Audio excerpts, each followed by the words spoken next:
ಎಲ್ರಿಗೂ ನಮಸ್ಕಾರ. ಇದೊಂದು ವಿಶೇಷವಾದ ಸಂದರ್ಭ.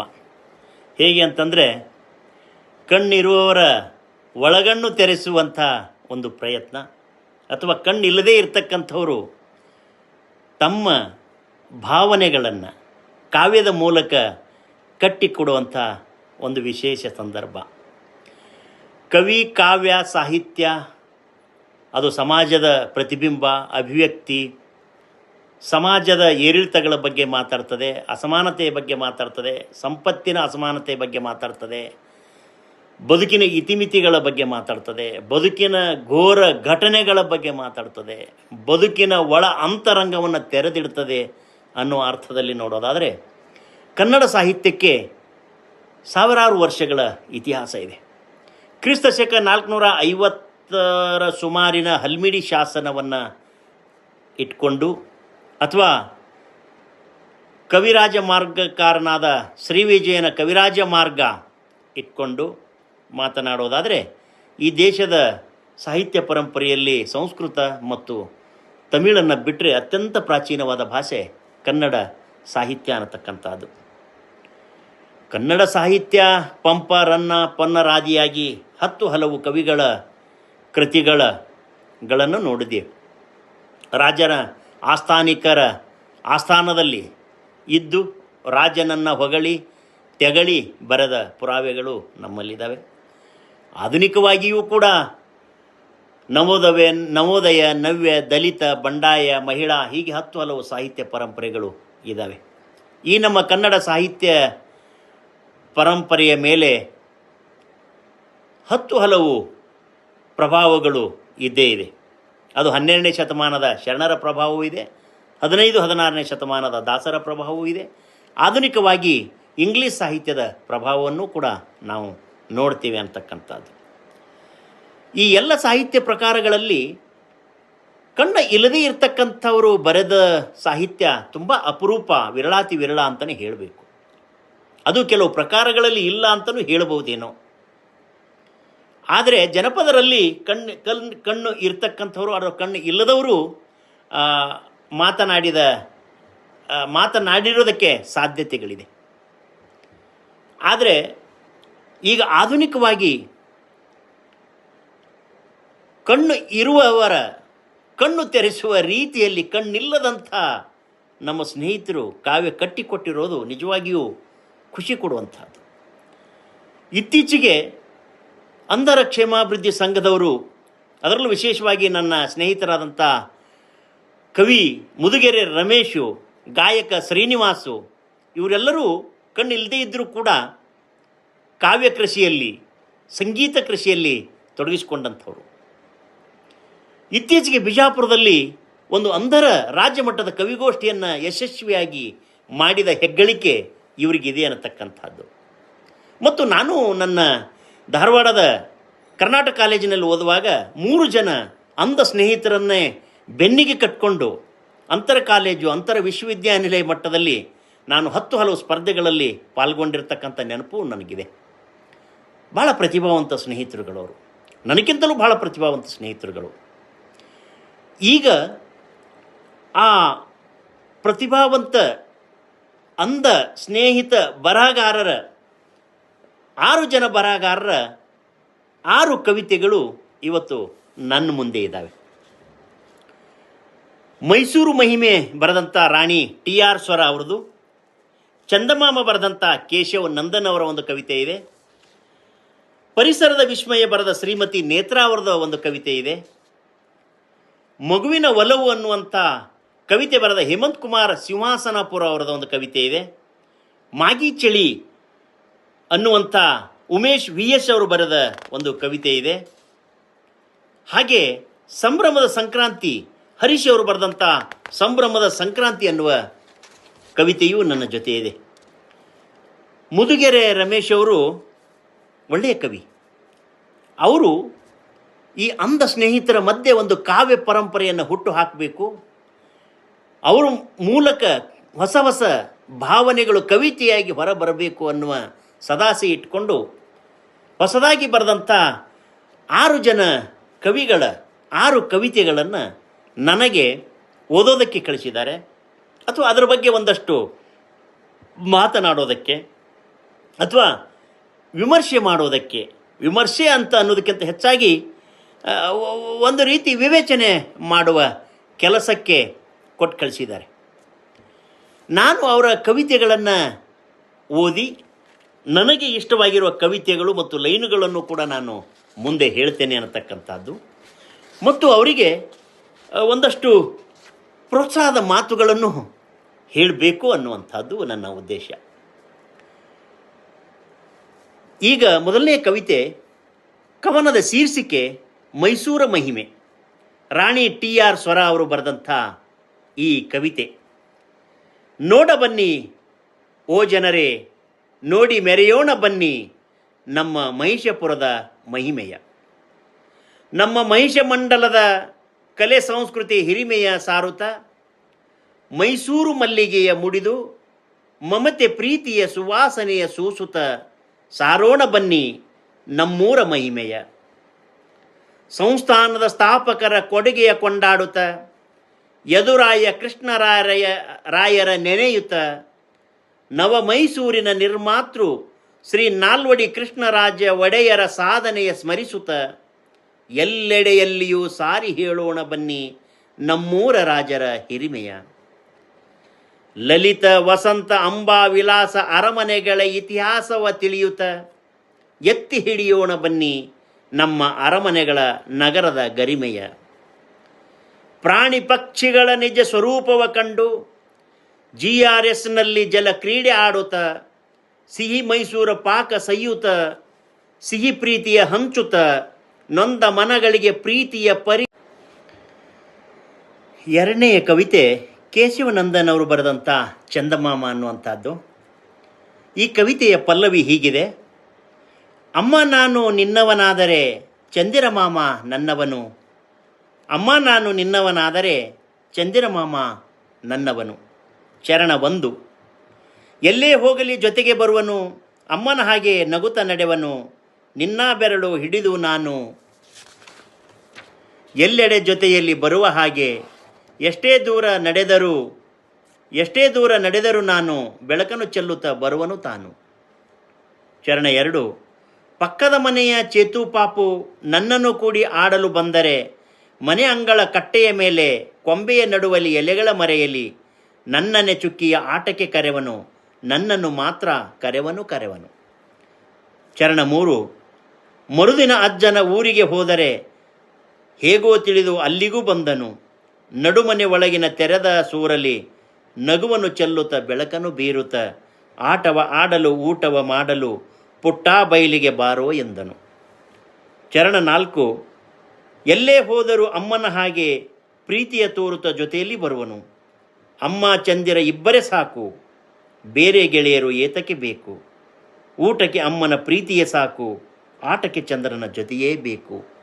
ಇಲ್ಲಿ ಕವಿಯ ಆಶಯ ತನ್ನ ತಾಯಿ ಮತ್ತು ಚಂದಿರನನ್ನು ಒಟ್ಟೊಟ್ಟಿಗೆ ಇಟ್ಕೊಂಡು, ತಾಯಿ ಮತ್ತು ಚಂದ್ರ ಇಬ್ಬರಿದ್ದರೆ ಸಾಕು ನನ್ನ ಬದುಕಲ್ಲಿ, ಗೆಳೆಯರು ಏಕೆ ಬೇಕು ಅನ್ನುವ ಪ್ರಶ್ನೆ. ಅಂದರೆ ಕವಿಗೆ ಗೆಳೆತನ ಮತ್ತು ಗೆಳೆಯರನ್ನು ಕಾಡಿರುವುದು ಇಲ್ಲಿ ಎದ್ದು ಕಾಣಿಸ್ತದೆ ಅನ್ನತಕ್ಕಂಥದ್ದು. ಮತ್ತು ಇಲ್ಲಿ ಕವಿ ಈ ಕವಿತೆಯನ್ನು ಹಾಡುವ ರೀತಿಯಲ್ಲಿ ಪಲ್ಲವಿ ಮತ್ತು 4 ಚರಣಗಳ ರೀತಿಯಲ್ಲಿ ಬರೆದಿರೋದನ್ನು ನಾವು ಗಮನಿಸ್ಬೋದು ಅನ್ನುವಂಥದ್ದು. 3ನೆಯ ಕವನದ ಶೀರ್ಷಿಕೆ ಪರಿಸರದ ವಿಸ್ಮಯ. ಶ್ರೀಮತಿ ನೇತ್ರಾ ಅವರು ಬರೆದಿರತಕ್ಕಂಥ ಕವಿತೆ ಇದು.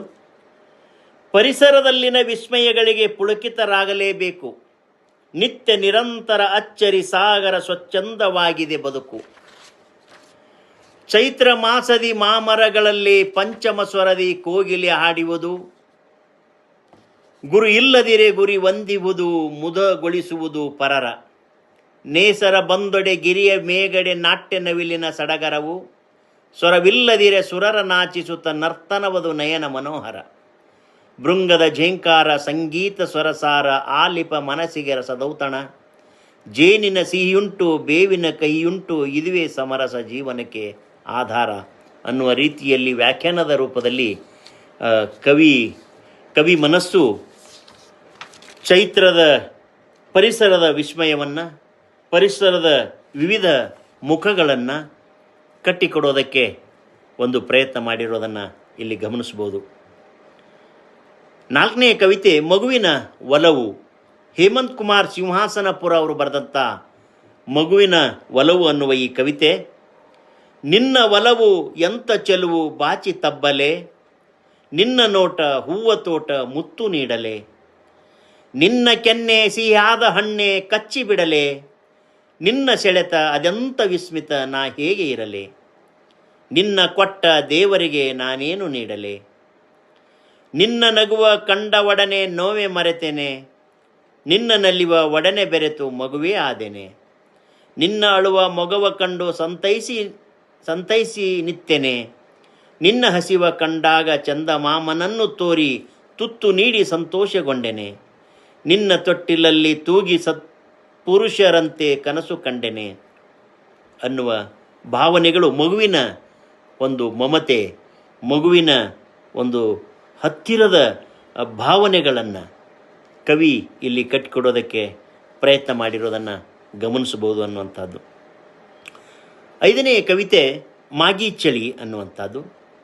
ಉಮೇಶ್ VS ಅವರು ಬರೆದಿರ್ತಕ್ಕಂಥದ್ದು. ಮಾಗಿ ಚಳಿಗೆ ನಡುವ ಬಾಗಿ ಕಾಯವದು ನಡುಗಿ ನಡುಗಿ ಬೆಚ್ಚಗಿನ ಜಾಗಕ್ಕಾಗಿ ಕಣ್ಣೆರಡು ಹುಡುಕುತ್ತಿಹುದು ಗಡಿಯ ಕಾಯುವ ಯೋಧನಾಗಿ. ಕೆಲವರು ಉಣ್ಣೆಯಂಗಿ ಮೈಗೆ ತೊಟ್ಟು ತಲೆಗೊಂದು ಟೋಪಿ ಇಟ್ಟು ಬಿಸಿ ಬಿಸಿಯ ಕಾಫಿ ಹೀರಿ ಜೊತೆಗೊಂದು ಬಜ್ಜಿ ಸೇರಿ ಮಾಗಿಯ ಚಳಿಯ ಮಜವಪೂರ ಅನುಭವಿಸುತ್ತಿಹರು ಚಳಿಯ ಕಳಿಸಿ ಮಾರು ದೂರ.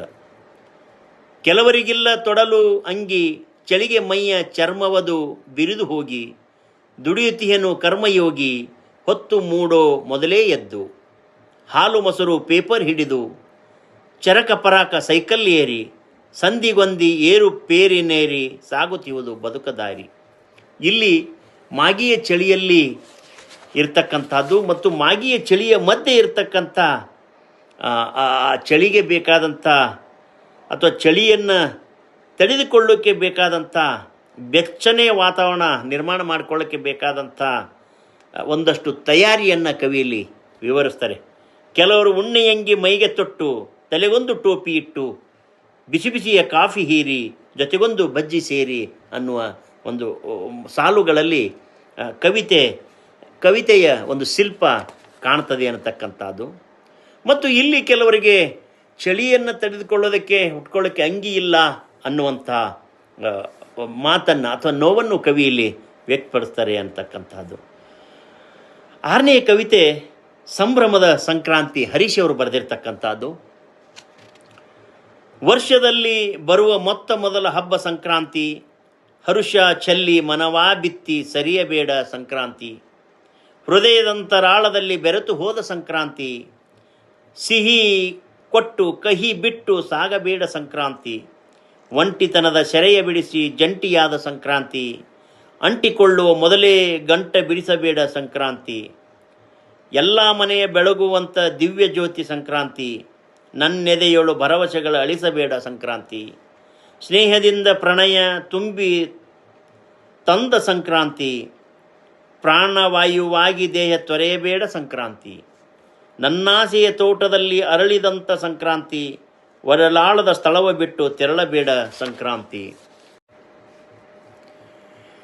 ಅಂಧ ಕವಿಗಳ ಕವಿತಾ ವಾಚನದಲ್ಲಿ ಒಟ್ಟು 6 ಜನ ಕವಿಗಳು ತಮ್ಮ ಕವಿತೆಗಳನ್ನು ಬರೆದು ನಮ್ಮ ಕವಿ ಹಿರಿಯ ಮಿತ್ರ ಮುದುಗೆರೆ ರಮೇಶ್ ಅವರ ಮೂಲಕ ಕಳಿಸಿಕೊಟ್ಟಿದ್ದು ನಾನು ಈಗಾಗಲೇ ವಾಚನ ಮಾಡಿದ್ದೇನೆ. ಮೈಸೂರು ಮಹಿಮೆ ರಾಣಿ TR ಅವ್ರದ್ದು, ಚಂದಮಾಮ ಕೇಶವನಂದನ್ ಅವ್ರದ್ದು, ಶ್ರೀಮತಿ ನೇತ್ರಾ ಅವರ ಪರಿಸರದ ವಿಸ್ಮಯ, ಹೇಮಂತ್ ಕುಮಾರ್ ಸಿಂಹಾಸನಪುರ ಅವರ ಮಗುವಿನ ಒಲವು, ಉಮೇಶ್ ಅವರ ಮಾಗಿ ಚಳಿ, ಹರೀಶ್ ಅವರ ಸಂಭ್ರಮದ ಸಂಕ್ರಾಂತಿ, ಹೀಗೆ ಒಟ್ಟು 6 ಕವಿತೆಗಳನ್ನು ವಾಚನ ಮಾಡಿದೆ. ಇಲ್ಲಿ ಕವಿಗಳು ತಮ್ಮದೇ ಆದಂಥ ಹತ್ತು ಭಾವನೆಗಳನ್ನು ಕವಿತೆಗಳ ಮೂಲಕ ಕಟ್ಟಿಕೊಡೋದಕ್ಕೆ ಪ್ರಯತ್ನ ಮಾಡಿದ್ದಾರೆ. ಕವಿತೆ ಅನ್ನುವ ಶಿಲ್ಪ ಪಡೆಯೋದಕ್ಕೆ, ಕಾವ್ಯ ಅನ್ನುವ ಶಿಲ್ಪ ಬರೋದಕ್ಕೆ ಸಾಕಷ್ಟು ಕಾವ್ಯದ ಅಧ್ಯಯನ ಮಾಡಬೇಕಾಗ್ತದೆ ಅನ್ನುವಂಥದ್ದು, ಸಾಹಿತ್ಯ ಓದ್ಕೋಬೇಕಾಗ್ತದೆ ಅನ್ನುವಂಥದ್ದು. ಮತ್ತು ಸಾಹಿತ್ಯ ಪರಂಪರೆ ತಿಳುವಳಿಕೆ ಇರಬೇಕು ಅನ್ನುವಂಥದ್ದು. ಇದೆಲ್ಲವೂ ತಿಳ್ಕೊಳ್ಳೋದು, ಓದೋದು ಸಹಜವಾಗಿಯೇ ಎಲ್ಲ ಅಂಗಾಂಗಗಳು ಸರಿ ಇರ್ತಕ್ಕಂಥ ನಮ್ಮಂಥವರಿಗೆ ಅತ್ಯಂತ ಕಷ್ಟ ಸಾಧ್ಯವಾದಂಥ ಒಂದು ಕೆಲಸ. ಆದರೆ ಯಾವುದೋ ಒಂದು ಅಂಗ ಅಂದರೆ ನೋಡುವ ದೃಷ್ಟಿನೇ ಇಲ್ಲದಂಥ ನನ್ನ ಸ್ನೇಹಿತರುಗಳು ಜಗತ್ತನ್ನು ನೋಡುವಂತಹದ್ದು, ಜಗತ್ತನ್ನು ತಿಳ್ಕೊಳ್ಳುವಂತಹದ್ದು, ಜಗತ್ತನ್ನು ಒಳ ದೃಷ್ಟಿಯಿಂದ ನೋಡುವಂತಹದ್ದು ಇದು ಬಹಳ ಕಷ್ಟಕರವಾಗಿರ್ತಕ್ಕಂಥದ್ದು ಅಂತ ನನಗನ್ನಿಸ್ತದೆ. ನಾನು 10 ಹಲವು ಅಂಧ ಸ್ನೇಹಿತರುಗಳು ಇದ್ದಾರೆ ನನಗೆ. ರಾಜ್ಯ ಮಟ್ಟದ ಅಂಧರ ಕ್ಷೇಮಾಭಿವೃದ್ಧಿ ಸಂಘದ 10 ಹಲವು ಸದಸ್ಯರುಗಳು ಮತ್ತು 10 ಬೇರೆ ಬೇರೆ ಸಂಸ್ಥೆಗಳು ಅವರು ನಡೆಸುವಂಥ ಕಾರ್ಯಕ್ರಮಗಳಿಗೆ ನಾನು ಹೋಗಿದ್ದೇನೆ, ಭೇಟಿ ಕೊಟ್ಟಿದ್ದೇನೆ, ಅವ್ರ ಜೊತೆ ಮುಖಾಮುಖಿಯಾಗಿದ್ದೇನೆ. 10 ಹಲವು ವಿಷಯಗಳನ್ನು ಆಗಾಗ ಸ್ನೇಹಿತರುಗಳು ನನ್ನ ಜೊತೆ ಚರ್ಚೆ ಮಾಡ್ತಾ ಇರ್ತಾರೆ. ಮತ್ತು ಅವರು ನಮಗೆ ಬದುಕಿನ ಭಾವನೆಗಳನ್ನು, ಆಶಾವಾದಗಳನ್ನು ಹೇಳ್ತಾರೆ. ನಮಗೆ ಅವ್ರದ್ದೆಲ್ಲ ನೋಡಿದಾಗ ನನಗೆ ಅನಿಸುತ್ತೆ, ಅಯ್ಯೋ ನಾವು ಏನೂ ಮಾಡೋಕ್ಕಾಗಲಿಲ್ವಲ್ಲಪ್ಪ, ಅವ್ರ ಮುಂದೆ ನಾವು ನಿಜವಾಗಿಯೂ ಶ್ರಮಿಕರಲ್ಲ, ಅವರು ನಿಜವಾಗಿಯೂ ಶ್ರಮಿಕರು ಮತ್ತು ಎಲ್ಲ ಕಷ್ಟಗಳನ್ನು ಮೆಟ್ಟಿ ನಿಂತು ಬದುಕನ್ನು ಕಟ್ಕೊಂಡಂಥವ್ರು ಮತ್ತು ಬದುಕಿಗೆ ಒಂದರ ಆಸರೆಯಾಗಿರ್ತಕ್ಕಂಥವ್ರು, ಆಶಾವಾದಿಗಳಾಗಿರ್ತಕ್ಕಂಥವ್ರು ಅನ್ನುವಂಥದ್ದು ಭಾಳ ಸಲ ನನಗೆ ಅನಿಸುತ್ತೆ. ಸಹಜವಾಗಿ ಆ ಥರದ ಸ್ನೇಹಿತರನ್ನು, ಅದರಲ್ಲಿ ವಿಶೇಷ ಚೇತನರನ್ನು ಕಂಡಾಗ ನನ್ನ ಯಾವ ಕಷ್ಟ ಕಾರ್ಪಣ್ಯಗಳು ಏನೂ ಅಲ್ಲ, ಅವೆಲ್ಲವೂ ತೃಣ ಸಮಾನ. ನಿಜವಾಗಿಯೂ ಅವರು ಬದುಕು ಭಾಳ ವಿಚಿತ್ರವಾಗಿದೆ ಮತ್ತು ಆ ವಿಚಿತ್ರವಾದ ಬದುಕಿನಲ್ಲಿ ಅವರು ಹೇಗೆ ಹೋರಾಟ, ಬದುಕಿನ ಜೊಂದಿಗೆ ಹೋರಾಟ ಮಾಡಿ ಬದುಕನ್ನು ಕಟ್ಕೊಳ್ತಾರೆ. ಎಷ್ಟೋ ಜನ ಕೆಲಸಕ್ಕೆ ಹೋಗ್ತಾರೆ, ಎಷ್ಟೋ ಜನ ಬೆಂಗಳೂರಿಂದ ಮೈಸೂರಿಗೆ ಅಪ್ ಆ್ಯಂಡ್ ಡೌನ್ ಮಾಡ್ತಾರೆ. ನಾನು ಯಾವಾಗೂ ಫೋನ್ ಮಾಡಿದಾಗ ರಮೇಶ್ ಅವ್ರು ಎಲ್ಲಿದ್ದೀರಿ ಅಂದರೆ ಬಸ್ಸಲ್ಲಿದ್ದೀನಿ ಅಂತ ಹೇಳ್ತಾರೆ. ಸುಮಾರು ರಾತ್ರಿ 10-11 ಸುಮಾರಿಗೆ, ಇಲ್ಲ ಸರ್ ತುಮಕೂರಿಗೆ ಹೋಗ್ತಾ ಇದ್ದೀನಿ ಅಂತೇಳಿ. ನನಗೆ ಭಯ ಆಗುತ್ತೆ, ಏನಪ್ಪ ಇದು ಇರುವ, ನನಗೆ ಭಾಳ ಸಾರಿ ಅನಿಸುತ್ತೆ, ಇರುವ ಕೆಲವು ವಿಕಲಚೇತನರಿಗೆ, ವಿಶೇಷ ಚೇತನರಿಗೆ ನಮ್ಮ ಸರ್ಕಾರಗಳು ಏನಾದರೂ ಮಾಡಬೇಕು. ಅವರನ್ನು ಎಲ್ಲೋ ಒಂದು ಕಡೆ ಆರಾಮವಾಗಿ ಕುಳಿತು ತಮ್ಮ ಬದುಕನ್ನು ಬದುಕೋದಕ್ಕೆ ಸರ್ಕಾರಗಳು ಈ ಥರದ ವಿಶೇಷ ಚೇತನರಿಗೆ, ಅಂಗವಿಕಲರಿಗೆ, ಅಂಧರಿಗೆ, ಬುದ್ಧಿಮಾಂದ್ಯರಿಗೆ ಭಾಳ ಒಳ್ಳೆಯ ಜೀವನವನ್ನು ಕಟ್ಟಿಕೊಡಬೇಕು ಅಂತ ಅನಿಸುತ್ತೆ. ಈ ಪ್ರಯತ್ನಗಳು ಯಶಸ್ವಿಯಾಗಲಿ. ಇವರು ಬರೆದ 6 ಜನರ ಕವಿತೆಗಳನ್ನು ನಾನು ಭಾಳ ಪ್ರೀತಿಯಿಂದ ಓದಿದ್ದೇನೆ. ನನಗೂ ಖುಷಿಯಾಗಿದೆ. ಅವರು ಮತ್ತಷ್ಟು ಕವಿತೆಗಳನ್ನು, ಸಾಹಿತ್ಯವನ್ನು ಓದಿ ಕವಿತೆಗಳನ್ನು ಬರೀಲಿ, ಸಾಹಿತ್ಯ ಪರಂಪರೆಯ ಪ್ರಜ್ಞೆಯನ್ನು ಬೆಳೆಸಿಕೊಳ್ಳಿ, ಅವರಿಗೆ ಈ ಸಮಾಜ ಪೂರಕವಾಗಿ ಇರಲಿ. ಹೆಚ್ಚಿನ ಕವಿತೆ, ಕಾವ್ಯ, ಸಾಹಿತ್ಯ, ನಾಟಕ, ಕಾದಂಬರಿ, ಕತೆ ಅವರಿಂದ ಬರಲಿ. ಆ ಲೋಕ ಭಿನ್ನವಾಗಿದೆ. ಆ ಲೋಕದ ಆ ಭಿನ್ನವಾದ ಲೋಕದ ಅನುಭವಗಳು ನಮಗೆ ಅಕ್ಷರಗಳ ಮೂಲಕ, ಸಾಹಿತ್ಯದ ಮೂಲಕ ಬರಲಿ ಅಂತ ಆಶಿಸ್ತೇನೆ. ನಾನು ನನ್ನ ಒಂದು ಕವಿತೆಯನ್ನು ಹೇಳೋದ್ರ ಮೂಲಕ ಈ ಅಂಧ ಕವಿಗಳ ಕವಿತಾ ವಾಚನವನ್ನು ಮುಗಿಸ್ತಾ ಇದ್ದೇನೆ. ನಾನು ದೇವರಿದ್ದರೆ ಇವರೆಲ್ಲರಿಗೂ ಕಣ್ಣು ಕೊಡಲಿ ಅಂತ ಆಶಿಸ್ತೇನೆ. ದೇವರಿದ್ದರೆ ಎಲ್ಲರಿಗೂ ಎಲ್ಲ ಅವಕಾಶಗಳು ಕೊಡಲಿ ಅಂತ ಆಶಿಸ್ತೇನೆ.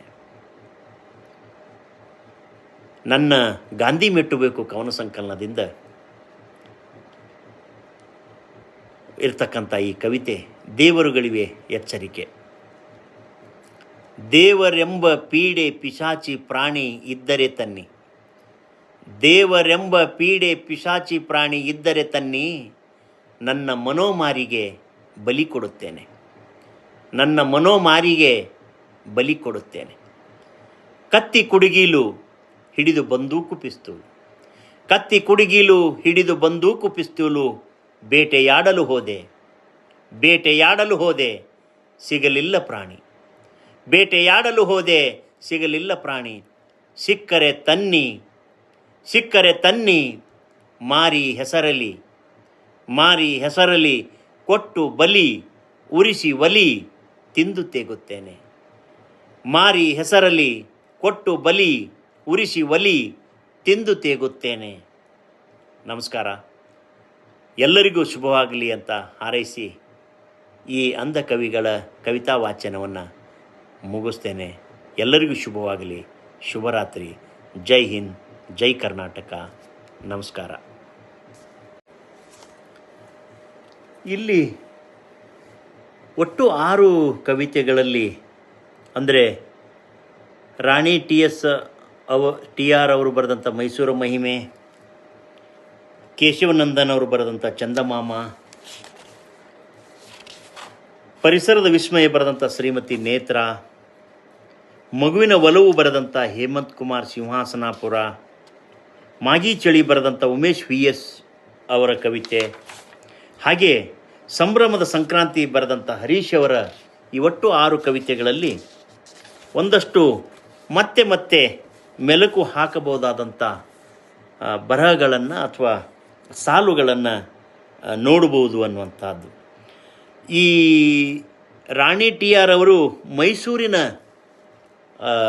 ರಾಜ ಪರಂಪರೆಯನ್ನು, ಒಡೆಯರ ರಾಜರ ಆಡಳಿತವನ್ನು, ಇತಿಹಾಸವನ್ನು, ಅದರಲ್ಲೂ ನಾಲ್ವಡಿ ಕೃಷ್ಣರಾಜ ಒಡೆಯರ ಸಾಧನೆಯನ್ನು ಸ್ಮರಿಸುವ ರೀತಿಯಲ್ಲಿ ಮತ್ತು ಅಲ್ಲಿರ್ತಕ್ಕಂಥ ವೈಭೋಗವನ್ನು ಕಟ್ಟಿಕೊಡೋದಕ್ಕೆ ಪ್ರಯತ್ನ ಮಾಡಿರೋದನ್ನು ಗಮನಿಸ್ಬೋದು. ಹಾಗೆಯೇ ಕೇಶವನಂದನ್ ಅವರು ಚಂದಮಾಮನ ಬಗ್ಗೆ ಬರೆದಂಥ ಈ ಕವಿತೆ, ಆ ಪಲ್ಲವಿನೇ ಭಾಳ ಒಂಚೂರು ತುಂಬ ಚೆಂದ ಅಂತ ಅನಿಸುತ್ತೆ. ಅಮ್ಮ ನಾನು ನಿನ್ನವನಾದರೆ ಚಂದಿರಮಾಮ ನನ್ನವನು, ಅಮ್ಮ ನಾನು ನಿನ್ನವನಾದರೆ ಚಂದಿರಮಾಮ ನನ್ನವನು ಅನ್ನುವಂಥದ್ದು ಇದು ಒಂದು ಹಾಡಲಿಕ್ಕೆ ಯೋಗ್ಯವಾಗಿರ್ತಕ್ಕಂಥ ಒಂದು ಮುಕ್ತ ಅಂದರೆ ಆಧುನಿಕವಾಗಿ ಬರೆದ ಎಲ್ಲ ಕವಿತೆಗಳು ಮುಕ್ತ ಛಂದಸ್ಸಿನಲ್ಲಿ ಇರತಕ್ಕಂಥ ಕವಿತೆಗಳೇ. ಪ್ರಾಚೀನ ಕಾವ್ಯದಲ್ಲಿ ಛಂದಸ್ಸು, ಮಾತ್ರೆ, ಗಣ ಇವೆಲ್ಲವೂ ಇತ್ತು. ಷಟ್ಪದಿಗಳಲ್ಲಿ ಅಥವಾ ಚೌಪದಿಗಳಲ್ಲಿ ಅಥವಾ ತ್ರಿಪದಿಗಳಲ್ಲಿ ಅಥವಾ ಕಂದ ಪದ್ಯ ಅಂದರೆ ಚೌಪದಿನೇ ಕಂದ ಪದ್ಯ, ಇವುಗಳಲ್ಲಿ ಅದೆಲ್ಲವೂ ಇತ್ತು. ಆದಿಪ್ರಾಸ, ಅಂತ್ಯಪ್ರಾಸ, ಮಧ್ಯಪ್ರಾಸ, ಈ ಥರದೆಲ್ಲ ಒಂದು ಕಾವ್ಯಕ್ಕೆ ಒಂದು ಶಿಸ್ತುಬದ್ಧವಾದಂಥ ಚೌಕಟ್ಟು ಇರುವಂಥ ಒಂದು ಕಾಲನೂ ಇತ್ತು. ಆದರೆ ಈಗ ಆಧುನಿಕವಾದಂಥ ಕವಿತೆಗಳು ಬರಹ ಮುಕ್ತ ಛಂದಸ್ಸಿನಲ್ಲಿರ್ತಕ್ಕಂಥದ್ದು. ಅದರಲ್ಲೂ ಕೆಲವು ಕೇಳುಗಬ್ಬಗಳು ಒಂದು ರೀತಿಯ ಓದಲಿಕ್ಕೆ ಪೂರಕವಾಗಿ ಇರತಕ್ಕಂಥ ಬರಹಗಳಾದರೆ, ಈ ಹಾಡುಗಬ್ಬಗಳು ಹಾಡಲಿಕ್ಕೆ ಹಾಡುವ ಧಾಟಿಯನ್ನು ತಲೆಯಲ್ಲಿಟ್ಕೊಂಡು ಬರೆದಿರೋದನ್ನು ಕೂಡ ಇಲ್ಲಿ ಗಮನಿಸ್ಬೋದು ಅನ್ನತಕ್ಕಂಥದ್ದು. ಈ ಪರಿಸರದ ವಿಸ್ಮಯದಲ್ಲಿ ಪರಿಸರದ ಒಂದು ಚಿತ್ರಣವನ್ನು ಕಟ್ಟಿಕೊಡೋದಕ್ಕೆ ಕವಿ ಪ್ರಯತ್ನ ಮಾಡಿದ್ದಾರೆ ಅನ್ನುವಂಥದ್ದು. ಮಗುವಿನ ಒಲವು ಅನ್ನುವ ಈ ಕವಿತೆಯಲ್ಲಿ ಒಂದಷ್ಟು ಎತ್ತಿ ಹೇಳಬಹುದಾದ ಸಾಲುಗಳು, ನಿನ್ನ ಒಲವು ಎಂಥ ಚೆಲುವು ಬಾಚಿ ತಬ್ಬಲೆ, ನಿನ್ನ ನೋಟ ಹೂವ ತೋಟ ಮುತ್ತು ನೀಡಲೆ ಅನ್ನುವ ಈ ಸಾಲುಗಳು ಒಂಚೂರು ಕಾವ್ಯಕ್ಕೆ ಹತ್ತಿರವಾದ ಕಾವ್ಯ ಶಿಲ್ಪದಕ್ಕೆ ಹತ್ತಿರವಾದಂಥ ಸಾಲುಗಳು ಅಂತ ಅನ್ನಿಸ್ತದೆ. ಹಾಗೆಯೇ ಉಮೇಶ್ ಅವರು ಬರೆದಂಥ ಮಾಗಿ ಚಳಿಯ ಒಂದಷ್ಟು ಲೈನ್ಗಳು ಕೂಡ ಹಾಗೆ ನಮಗೆ ಆಪ್ತವಾಗಿ ಕಾಡ್ತವೆ. ಅಲ್ಲಿ ಬರುವಂಥ ಕೆಲವರು ಉಣ್ಣೆ ಅಂಗಿ ಮೈಗೆ ತೊಟ್ಟು, ತಲೆಗೊಂದು ಟೋಪಿ ಇಟ್ಟು, ಬಿಸಿ ಬಿಸಿಯ ಕಾಫಿ ಹೀರಿ, ಜೊತೆಗೊಂದು ಬಜ್ಜಿ ಸೇರಿ ಅನ್ನುವಂಥ ಲೈನುಗಳು. ಹಾಗೆ ಕೆಲವರಿಗಿಲ್ಲ ತೊಡಲು ಅಂಗಿ, ಮಳಿಗೆ ಮೈಯ ಚರ್ಮವದು ಬಿರಿದು ಹೋಗಿ ಅನ್ನುವ ಒಂದು ವಿಷಾದದ, ಕೆಲವರಿಗೆ ತೊಟ್ಕೊಳ್ಳೋದಕ್ಕೆ ಅಂಗಿಗಳಿದೆ, ಇನ್ನು ಕೆಲವರಿಗೆ ಇಲ್ಲ ಅನ್ನುವ ಒಂದು ವೇದನೆಯನ್ನು, ನೋವನ್ನು ತೋಡ್ಕೊಳ್ಳುವಂಥದ್ದು.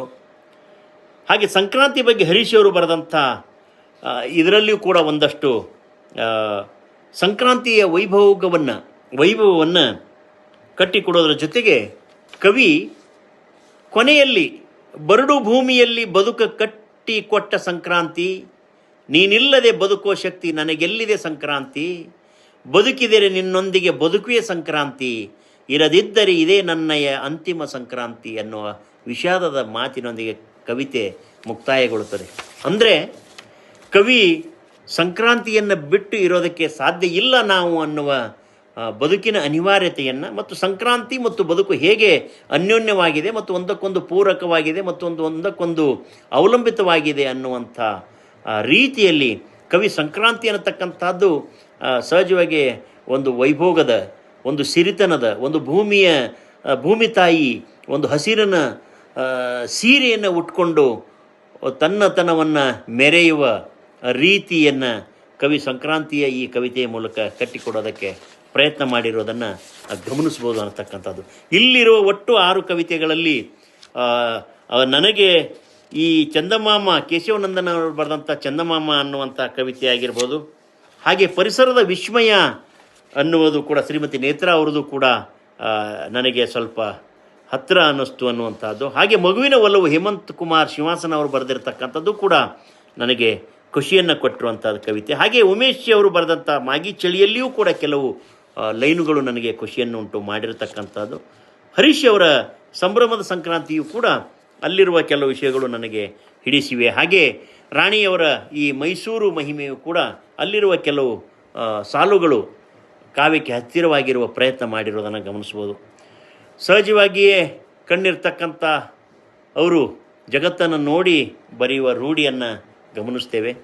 ಆದರೆ ಕಣ್ಣಿಲ್ಲದೆ ಇರತಕ್ಕಂಥ ನಮ್ಮ ಸ್ನೇಹಿತರು ಒಳಗಣ್ಣಿನ ಮೂಲಕ ಜಗತ್ತನ್ನು ನೋಡಿ ತಮ್ಮ ಭಾವನೆಗಳನ್ನು, ತಮ್ಮ ವಿಚಾರಗಳನ್ನು ವ್ಯಕ್ತಪಡಿಸಿರೋದನ್ನು ನೋಡಿದ್ರೆ ನಿಜವಾಗಿಯೂ ಕೂಡ ತುಂಬ ಖುಷಿಯಾಗುತ್ತೆ. ಈ ಥರದ ಕವಿತೆಗಳಿಗೆ ನಾವು ಅಥವಾ ಈ ಕವಿ ಮನಸ್ಸುಗಳಿಗೆ, ಕವಿತೆ ಬರೆಯುವವರಿಗೆ ಒಂದಷ್ಟು ಪ್ರೋತ್ಸಾಹದ ಮಾತುಗಳು ಹೇಳೋದರ ಮೂಲಕ ಇವರ ಈ ಬರಹದ ಪರಂಪರೆ ನಿಜವಾಗಿಯೂ ಕನ್ನಡ ಸಾಹಿತ್ಯದಲ್ಲಿ ಒಂದು ವಿಶೇಷವಾದಂಥ ಸ್ಥಾನವನ್ನು ಹೊಂದಿದೆ. ಅವರು ಮತ್ತಷ್ಟು ಕಾವ್ಯವನ್ನು ಓದಬೇಕು, ಇನ್ನಷ್ಟು ಸಾಹಿತ್ಯವನ್ನು ಓದಬೇಕು. ಯಾರು ಸಾಹಿತ್ಯವನ್ನು ಓದದೆ ನಾವು ಸಾಹಿತಿ ಅಥವಾ ಬರಹಗಾರ ಆಗೋದಕ್ಕೆ ಸಾಧ್ಯ ಇಲ್ಲ ಅನ್ನುವ ಸತ್ಯವನ್ನು ತಿಳ್ಕೊಂಡು ಹೆಚ್ಚೆಚ್ಚು ಓದಿನ ಕಡೆಗೆ ಮುಖ ಮಾಡಿ ಕವಿತೆಗಳನ್ನು ಬರೀಲಿ, ಮತ್ತಷ್ಟು ಅವ್ರ ಮೂಲಕ ಕವಿತೆಗಳು ಬರಲಿ ಅಂತ ನಾನು